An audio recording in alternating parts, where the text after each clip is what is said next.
السلام علیکم ورحمۃ اللہ وبرکاتہ۔ ان الحمد للہ نحمده ونستعینه ونستغفرہ، اما بعد فاعوذ باللہ من الشیطان الرجیم، بسم اللہ الرحمن الرحیم۔ ادعوا ربکم تضرعا وخفیہ، صدق اللہ العظیم۔ آج کی نشست میں انشاءاللہ میں آپ کے سامنے مختصر دعا کے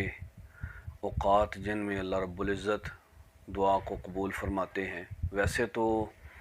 آپ کو پتہ ہے کہ اللہ کو جب پکارا جائے، اللہ رب العزت کی شان ہے کہ اللہ تعالیٰ اپنے بندے کی، چاہے وہ عربی ہو، اجمی ہو، کالا ہو، گورا ہو، امیر ہو، غریب ہو، اللہ تعالیٰ اپنے بندے کی دعا کو قبول فرماتا ہے۔ تو میں پہلے ہی یہ دعا کرتا ہوں کہ اللہ تعالیٰ ہماری دعاؤں کو قبول فرمائے اور ہمیں وہ اوقات ڈھونڈنے کی اللہ توفیق عطا فرمائے جن میں پیارے نبی صلی اللہ علیہ وسلم نے اپنے رب سے التجا کی ہے، تو اللہ تعالیٰ نے وہ اوقات کو سارے اوقات میں سے بہترین وقت جو ہے وہ قرار دیا ہے دعا کے لیے، تو وہ اس کی طرف اشارہ کرتا ہوں۔ نمبر ایک، نبی صلی اللہ علیہ وسلم سال میں جب رمضان آتا تھا تو رمضان میں سب سے اہم رات لیلۃ القدر کی جو رات ہوتی تھی، اس میں اس کو ڈھونڈتے تھے کہ اللہ تعالیٰ اس میں کی ہوئی دعا کو رد نہیں فرماتے ہیں، بلکہ اما عائشہ رضی اللہ تعالیٰ عنہ کے دل میں تڑپ بڑی تو انہوں نے یہ بلکہ پوچھ ہی لیا کہ اللہ کے رسول، اگر مجھے یہ رات مل جائے تو میں اس رات میں اللہ سے کیا دعا کروں؟ تو پیارے نبی صلی اللہ علیہ وسلم نے دعا بھی اس رات میں سکھائی ہے کہ اللہم انک عفو تحب العفو فاعف عنا۔ ایک یہ لیلۃ القدر کی رات ہو گئی، اللہ تعالیٰ ہمارے نصیب میں فرمائے۔ اور دوسرا وقت جس میں اللہ تعالیٰ دعا کو قبول فرماتے ہیں، لیلۃ القدر کے بعد رات کے آخری حصہ میں اللہ تعالیٰ آسمان دنیا پر آتے ہیں اور اللہ تعالیٰ خود آواز دیتے ہیں اپنے بندے کو، ہے کوئی بیمار آدمی جو مجھ سے اپنی بیماری کی شفا لے، ہے کوئی گناہ گار آدمی جو مجھ سے توبہ کرے، جی کوئی رزق میں کمی جس کے پاس ہو اور اس کو میں رزق عطا کروں، میرے خزانوں میں سے رزق مانگنے والا ہے کوئی بندہ، تو اس وقت وہ بہت ہی عظیم وقت ہوتا ہے۔ کبھی یہ دیکھ لیں جو ساتھی جن کو تجربہ نہیں ہے نماز تہجد کا، وہ کبھی نماز تہجد میں اٹھیں اور اپنے رب کے سامنے کھڑے ہوں اور اللہ تعالیٰ انشاءاللہ بڑی اس کو خود محسوس ہوگا کہ میری دعا اللہ تعالیٰ قبول فرما رہے ہیں۔ نمبر 3، فرضی نماز کے بعد جامع ترمذی میں یہ روایت آتی ہے کہ فرضی نماز کے بعد اللہ تعالیٰ سے جو مانگی جائے چیز، دعا کی جائے، اللہ تعالیٰ اس کو رد نہیں فرماتے ہیں۔ علامہ البانی نے اس کو بالکل صحیح روایت قرار دیا ہے۔ نمبر 4، اپنا اذان اور اقامت کے درمیان کا جو وقت ہے، آپ صلی اللہ علیہ وسلم کا واضح فرمان ہے لا یرد الدعاء بین الاذان والاقامہ، کہ اللہ تعالیٰ اذان اور اقامت کے درمیان جو وقت ہوتا ہے اس میں کی جانے والی دعا کو رد نہیں فرماتے ہیں۔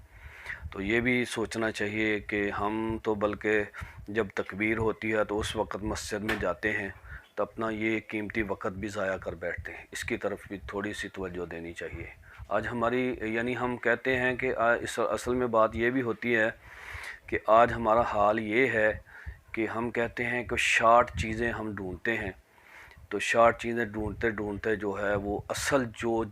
جن اوقات میں اللہ سے دعا کی جانی چاہیے وہ ان کو ہم چھوڑ دیتے ہیں، تو پھر کہتے ہیں جلدی جلدی ہماری دعائیں جو ہیں قبول ہو جائیں۔ تو کوشش کرنی چاہیے، اہتمام کرنا چاہیے جیسا کہ پیارے نبی صلی اللہ علیہ وسلم نے اہتمام کیا ہے۔ نمبر 5، میدان معرکہ میں جب جنگ لگی ہو تو اس وقت بھی بڑی ایک کھٹن حالت ہوتی ہے، بندہ سارا کچھ اپنا تن من جان جو ہے وہ اللہ کے حوالے کرتا ہے، گھر سے نکلتا ہے، بڑا ہی عجیب منظر ہوتا ہے، بڑا پیارا منظر ہوتا ہے۔ تو اس وقت بھی بندہ جب اپنے رب کے سامنے اپنی التجا کو رکھتا ہے تو اللہ تعالیٰ اس کی دعا کو رد نہیں کرتے۔ نمبر 6، بارش کے وقت اللہ تعالیٰ اپنے بندے کی دعا کو رد نہیں فرماتے۔ نبی صلی اللہ علیہ وسلم اسپیشل دعا بارش کے وقت دعا کرتے تھے، اللہم انزل علینا من السماء ماء مبارکا اور بھی دعائیں ہوتی تھیں، آپ صلی اللہ علیہ وسلم دعا کرتے تھے۔ تو بارش کے وقت بھی جب بارش کا موقع آئے تو ادھر ادھر کی باتیں اس کو اللہ کے نبی صلی اللہ علیہ وسلم کے ساتھ مل کر جو ہے وہ انجوائے کریں، جیسا کہ نبوی طریقہ کار کے مطابق۔ اور آگے ایک یہ بھی ہے کہ رات کے کسی حصے میں بھی نبی صلی اللہ علیہ وسلم فرماتے ہیں کہ رات کے کسی حصہ میں بھی بندہ دعا کرے تو اللہ تعالیٰ، یہ رات کے وقت ایک بندہ جب نیند میں ہوتا ہے تو نیند میں جب اٹھتا ہے تو کوئی اور بات کرنے کی بجائے اور کام کرنے کی بجائے بندے کے منہ سے الفاظ نکلیں، اپنے رب سے دعا کرے یا اپنی حاجت کو اللہ کے سامنے پیش کرے تو اللہ تعالیٰ اپنے بندے کی دعا جو قبول فرماتے ہیں، رد نہیں کرتے۔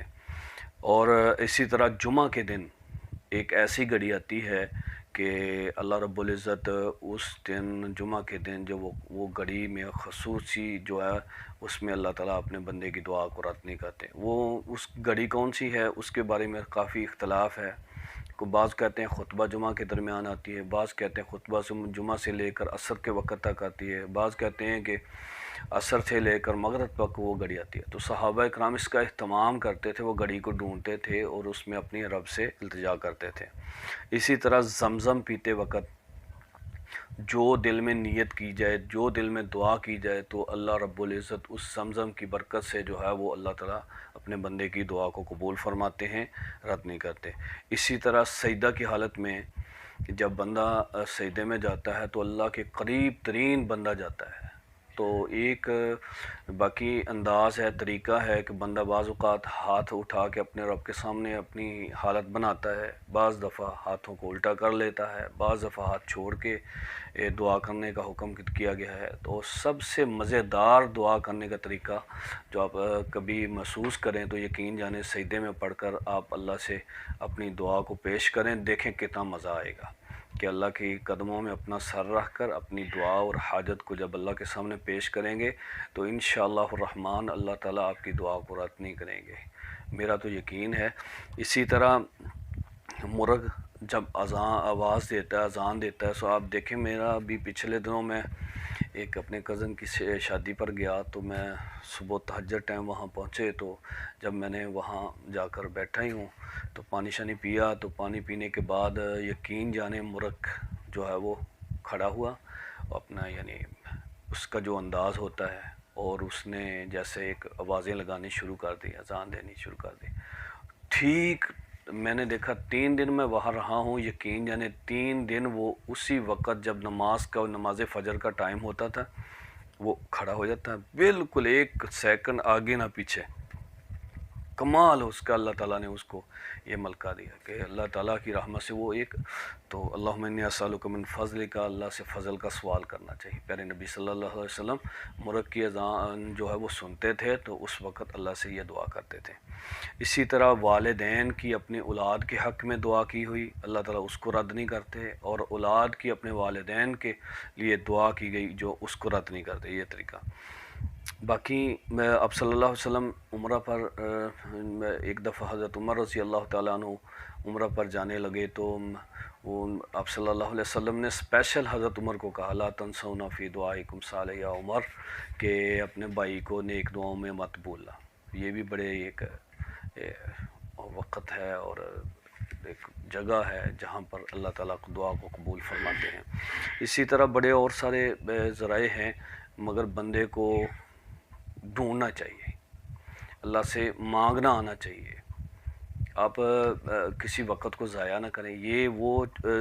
یعنی اوقات ہے، اس کے علاوہ بھی ہیں مگر ویڈیو لمبی ہو رہی ہے، انہی پر اکتفا کرتے ہوئے جو ہے میں آپ کے اپنی بات کو ختم کرتا ہوں۔ تو اس لیے میرے بھائیوں یہ آپ کو سوچنا چاہیے کہ جتنے کو اوقات ہمیں پتہ ہے تو ان میں ہمیں جو ان کو ضائع نہیں کرنا چاہیے، اپنے شب و روز کو ان ایام میں یعنی اپنے آپ کو ڈالیں اور ڈال کر اپنے رب سے جو آپ کی حاجت ہے وہ اپنے رب کے سامنے رکھیں۔ انشاءاللہ جو پریشان ہے، جو رزق کی وجہ سے پریشان ہے، جیسا کہ آج کل مادہ پرستی کا دور ہے، ہر بندہ کہتا ہے میں شام سے پہلے جو امیر ہو جاؤں، شام کو سونے والا بندہ کہتا ہے اٹھنے سے پہلے میں امیر ہو جاؤں۔ تو اللہ کے خزانے بہت بڑے ہیں،